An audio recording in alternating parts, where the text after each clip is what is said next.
Hi everyone, it's me, Darlene. I am here with something a little bit different today. I'm going to let you watch me deconstruct this fabric panel. For some reason, this panel was in my box of penny auction items. I don't usually put a panel in that box unless it's a partial panel or something else, maybe just cut crooked, whatever, or a big flaw. I don't see anything like that with this panel except for right here. I mean, there's just one little thread mishap. I don't know if I would have put it in the penny auction box just for that. I'm thinking maybe I put it aside to do a tutorial with it. I don't know. But because I see this little tiny, tiny flaw, I thought I would cut it up for penny auctions. Usually when I deconstruct a panel, I have separate penny auctions, but let's see how this goes because I'm thinking somebody might like all of the parts and it will give you an idea of what to do with fabric panels if you have one that you just don't know how to use it. I mean, generally this could be turned into just a door hanging thingy, or I always suggest when you find panels like this, it could be some curtains for a bedroom, something like that, even your kitchen. Or you just keep adding fabric and you make this the center, the nice big centerpiece. But I'm going to cut it up. And if you want a whole panel like this, I still have these in my eBay store. So go check the link out down below. I have very little in my eBay store now because everything I buy, all the fabric, all the panels that I buy for sale almost always completely sell out during my private sales for my exclusive shoppers. So there's very little left other than my penny auctions. Let me just think about this for a second and then I'll start cutting. I'm going to start by taking off these border strips. And I can do that with scissors, or if the lines look straight enough, I might do it with a rotary cutter, but this isn't too straight. I'm going to cut on this white part. Okay, that looks like it's straight now. And so I just use my ruler and cut.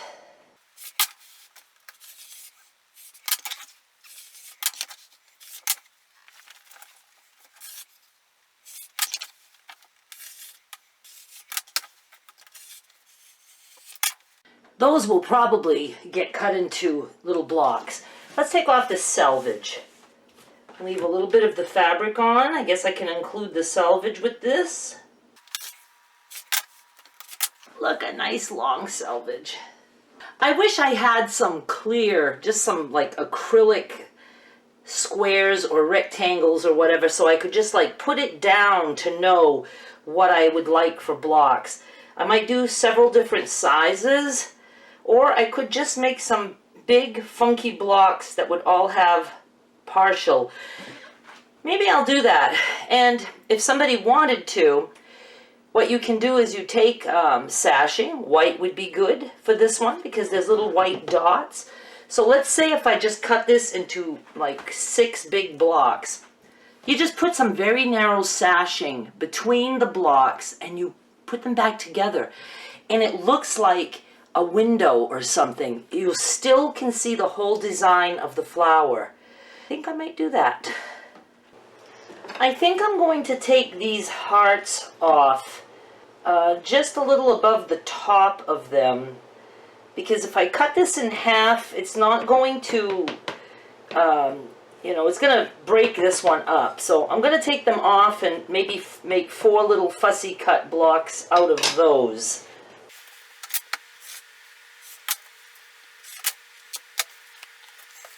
Going to take the selvage off this end.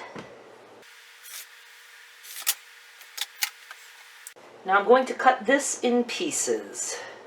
This measures 18 wide by 38 long, so I can cut blocks 9 this way by 9.5 that way. That's like pretty cool, I think. I folded it this way and I'm going to make my 9.5 inch cuts going down.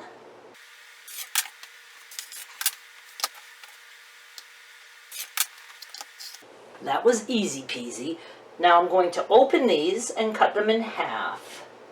And they are almost exactly at 18. I can trim the edge a little bit. So 9 in.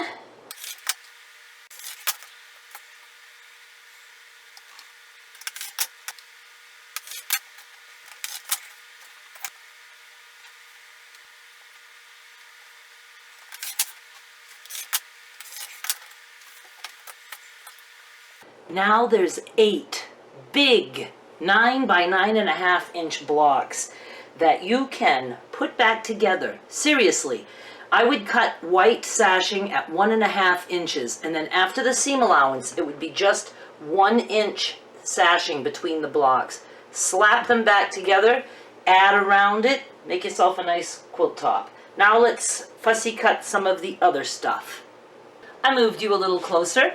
I'm going to cut this into 4 separate blocks, and I'm just going to cut between these leaves. And I'm going to let the width of these inner ones determine how much I have to cut off these end ones. 4 inches exactly. So I'm going to put these on a line. Oh, that one goes this way. And cutting at 4 inches. 1, 2, 3, 4. I don't know. Should I include these 2 crumbs? I will. Give you back the whole entire panel. Stuff like this is, you know, just absolutely beautiful for a crumb quilt. As is that selvage. You can use selvages in a crumb quilt. All right, we have 4 nice little blocks like this. And now we got these guys. Let me press a little bit. Now these, they don't really have a good place to cut this way. So I'm just going to cut, and there will be partial hearts, which will be super cool, I promise. And instead of cutting on this white line, I'm going to cut on the yellow to make the little blocks 2.5 inches tall, and then I'll cut them 2.5 inches wide, so they'll be little squares. And I'm just going to, how do I want to do this? I'm going to turn it this way. So let's see, this edge could be trimmed up a little bit too. You know what I'm going to do? I'm going to cut 2.5 this way first, and then I'm going to square them up. And I will do the 2 rows at a time. Doesn't have to be perfect.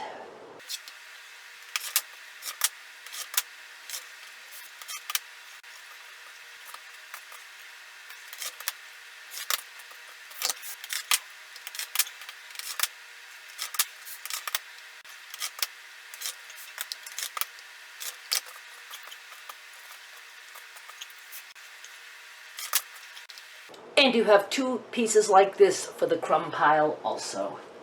Now I'm going to just trim the yellow part. Some of these don't have the little white on the top because I cut crooked when I was cutting the borders off.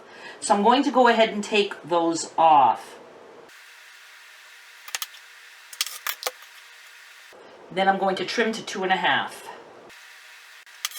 That makes a cute little block. It's got a little bit of green on the top, and it ends with yellow on the bottom. Like it very much. I will toss these little tiny scraps, unless you want them for sticks.